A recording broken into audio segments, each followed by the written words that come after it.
Hello YouTube and welcome to another video. Today I'm just going to be showing you something really epic, and this is a tutorial on how to make this this desktop background. I'm going to be using Cinema 4D for this. It's not actually that difficult to make. It looks really cool, but yep. So first thing you're going to want to do is right click on your desktop and then click on screen resolution. And it'll come up with this, and it will tell you right here what your screen resolution is. Okay, so mine's 1366 by 768. So what I'm going to do is I'm going to oh yeah, this is one that I made earlier. So yep, this is the one that I used for this one. I'm just going to come new, and I'm going to click on this one right on the end here. Then I'm going to click on output. Here we're going to change it to, what was it, 1366 by 768, I think. 768, yep. So by 768. Click off, and that'll just change it all automatically. Then you want to come to where it says save, and where it says file, you just click on this ... button over here. You find where you want to save it. I'm just going to save mine to my desktop, so just click on there, and then name it whatever you want. I'm going to call mine desk back, just like short for desktop background. Click on save. It won't actually save anything just yet, but that's no worries. And then where it says format, right underneath the file bit, click on it.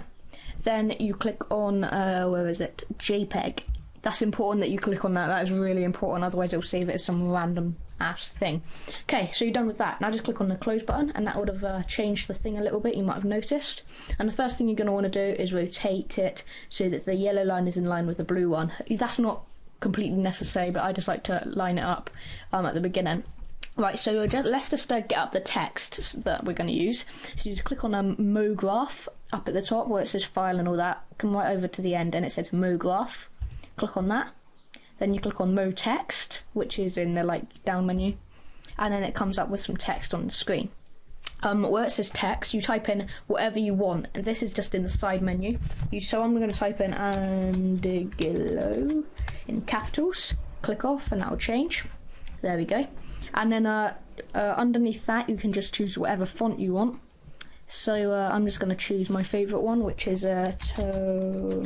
Terminator 2. That's the one that I use for my text anyway. And then underneath the font, it will say align. Click on that, and then you just click on middle. And then you've got it all lined up. That's fine. And with depth, you want it to be quite blocky text. So I'm going to do 200 maybe. Yeah, 200. That looks good.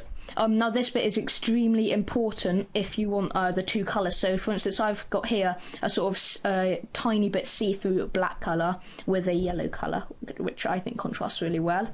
So this bit is really important if you want that. Otherwise it's just going to look like this. Yeah, fail.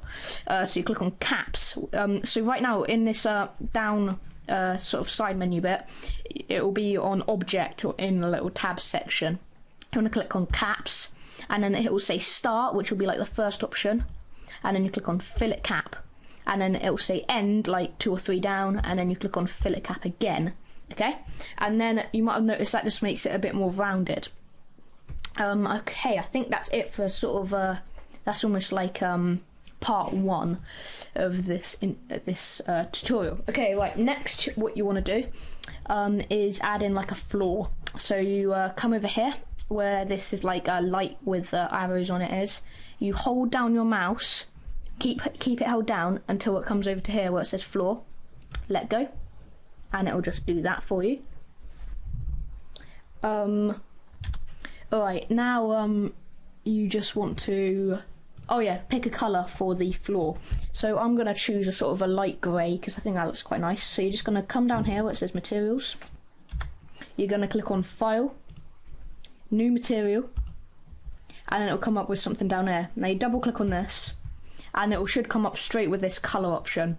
So you click on there, and I'm going to choose a dark grey of around about 35, I think, maybe. 30. I think that's quite nice.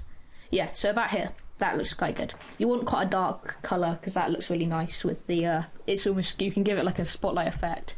Now, next what you want to do is, you don't want it to be luminance really. What did I have? I had mine on, 30. Alright, so I'm just going to add in a luminance, but I'm just going to have it on like, 20%. And I'm not going to have it on white, I'm going to have it on the same as I had earlier, which is 30.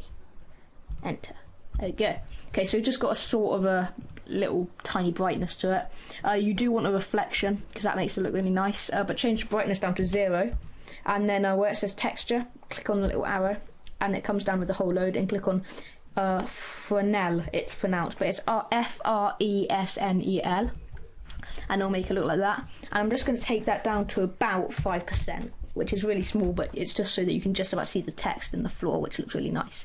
You're done with that, close that down, and then just simply drag that thingy, the material, over to the floor, and then just render that out to see what it looks like, and there you go, you can just sort of see the text in the bottom.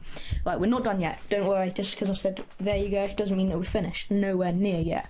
Okay, next thing you want to do is you want to sort out the text colours. So first things first, you add in 2 new materials, just how we did that earlier with the file and a new material.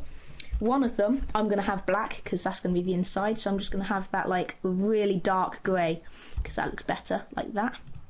Oh, that's on reflection, oops. You want it on colour, right towards the bottom, there we go. Yep. You don't really want a luminance, that's alright for this one. Now if you want it to be a sort of see-through, just a tiny split see-through, click on that and change the brightness down to like, I don't know, 10. That should be about right. I think I had mine on 30, no 20 even, but it's not so good, I don't think. You do want a reflection as well, just do exactly the same as we did earlier, click on Fresnel, and then change mix strength to about 20 maybe? Nah, let's do 50. So change that to about 50, and that should look quite nice. Close that down and drag that onto the mode text up here. Okay, so now as you can see, it's sort of see-through. Not that see-through though, but that doesn't really matter. So don't worry, that's not done yet either. With the other material that we made, double click on it, where it says colour. And I'm going to have mine as yellow, so in this bit where it says 0 degrees, I'm going to type in 120. And then just click somewhere over here, and then bring it right up to the top right. That's quite a nice shade of yellow, that's the one that I use for most of my text. I am going to have a luminance, but this has to be the same colour, so click on 120 and drag it right up to the top. So it'll be the same colour, and I'm just going to have that on around about 50, I think. Yeah, that'll do. And reflection, you want a reflection as well. And obviously do the same thing as we did earlier with the Fresnel. I'm going to take this down to about 50 again, and click close, drag that onto the mode text again, and now you notice that it all goes yellow. So this is a shade of yellow that we're going to have, okay? But what you want to do, now this is the tricky bit, you've got to make sure that you do this right, otherwise it will look weird, okay?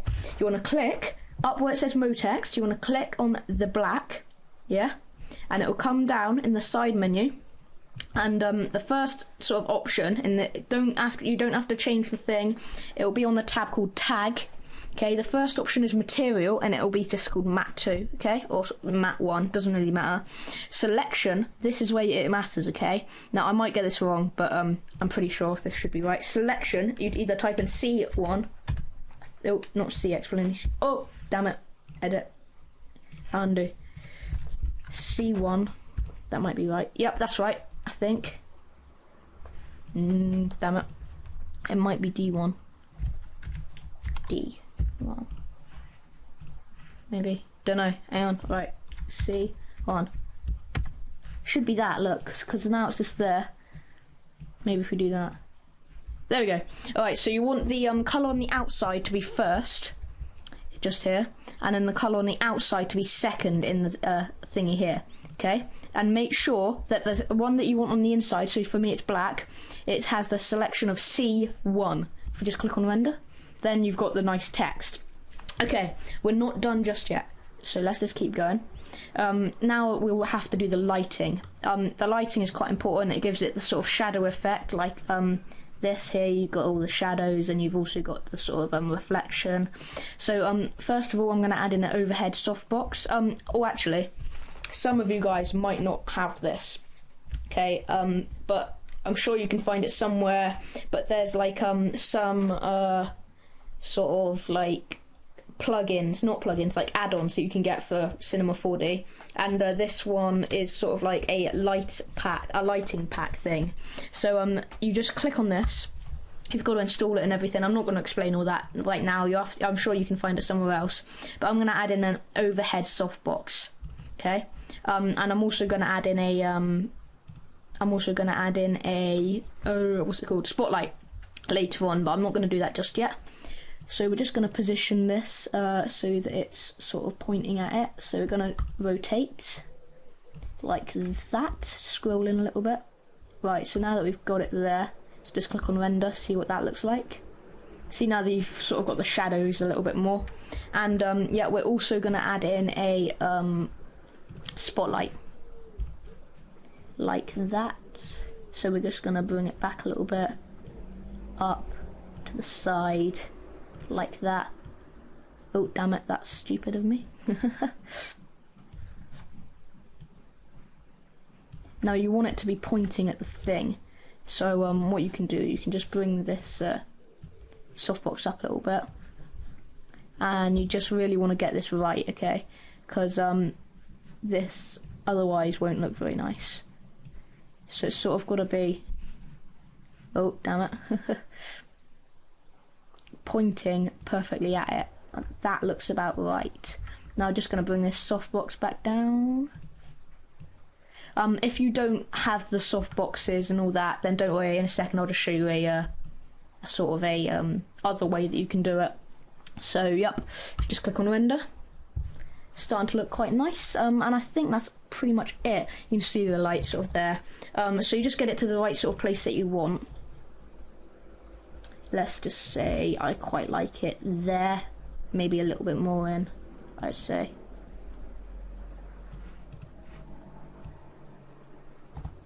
Just get it to the right sort of area that you want it. I want mine, I think, like that. Let's just click on render. Don't actually render it properly yet. We'll do that in a minute.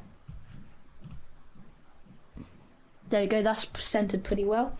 So now that you've got it where you want it, this is another quite important bit. This, if you want this to look good, then you do this.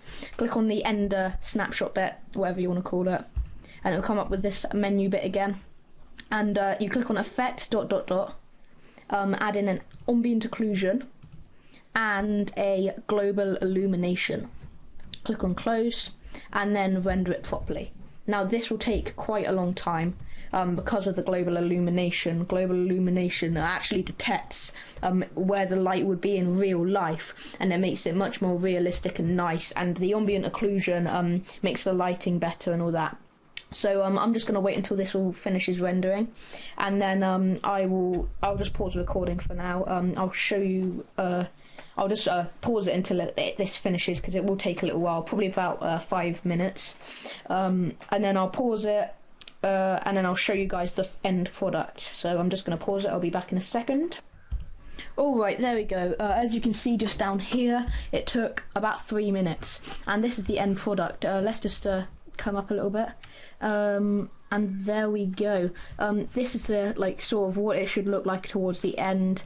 If we just set desktop background, there we go, that's the desktop background. If you wanted to, you could just redo it if it doesn't quite fit properly. So for instance, right now the A's behind all that other stuff, and then the W sort of hidden a tiny bit by this widget.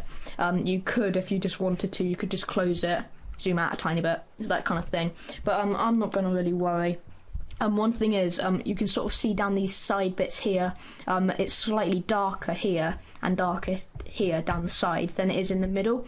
That's because these darker bits, they aren't shown. So if you do it like this, you think, oh well, it's got that much space either side. It hasn't, it's actually only got that much and that much. So yes, that's not so good. Oh, my phone's going off. So I think that's pretty much all I wanted to show you guys. This had been requested by someone, and I'll just link their channel in the description, but I'm not sure if they've done any videos yet, but they will have some coming up. So if you're watching this, then please check it out, and then you can see if they've got some videos out yet, because they're starting up. And yeah, and also I've had a request to show how I made my YouTube background, which is I'll just load this up. Actually, where is it? Design stuff. YouTube background. This is my YouTube background. So most of you will already know this. So it's got Andiglo Gaming. As you can see, this is the same text as I've just shown you. So that text, but it's just, instead of using the black see-through, I've used a pretty much completely see-through text in the middle and then yellow around the outside, because I quite like that. I've got my Minecraft character, Minecraft block, the thingy there, and I've got Skyrim just over there.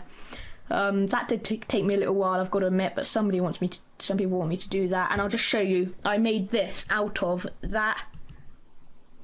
That's just another one. That, and that, and that. And no idea what that is. But yeah, so as you can see, the Andiglo Gaming, that came from that and that. The Skyrim, that came from that and that. And the Minecraft came from that, and a screenshot that I took of my guy when he was like up in the air. So I will show you how to do all of that, you guys. That's pretty much it, I guess. And I think that's it. Let's just oh god, it takes ages to load up. Come on. Yeah, so there you go, that's my YouTube background just there. I've started to do Skyrim videos quite a lot more. So yeah, hopefully you guys have enjoyed this video. Please tell me if you do. I will do a full tutorial on the YouTube background if you want it. If not, then I just won't bother, because, you know, I do it all for you guys.